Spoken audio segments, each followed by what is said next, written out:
Which is the correct sentence. এখানে আমরা কারেকশনের নিয়ম অনুসারে কোন সেন্টেন্সটা সঠিক এটা খুঁজে বের করব।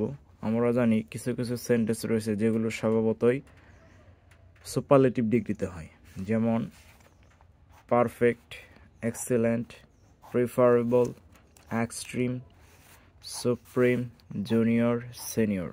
এগুলো সবসময় সুপারলেটিভ অর্থ প্রদান করে।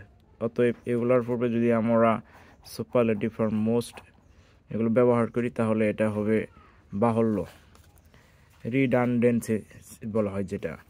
তাহলে এখানে পারফেক্টের পূর্বে মোস্ট এটা বাহুল্য সৃষ্টি করে, এখানেও এটা বাহুল্য সৃষ্টি করে, আর ভেরি এটাও একবার বেশি বাহুল্য সৃষ্টি করে। তার মানে এই তিনটাই ভুল। তাহলে সঠিক উত্তর হবে এটি, হি ইজ আ পারফেক্ট জাজ।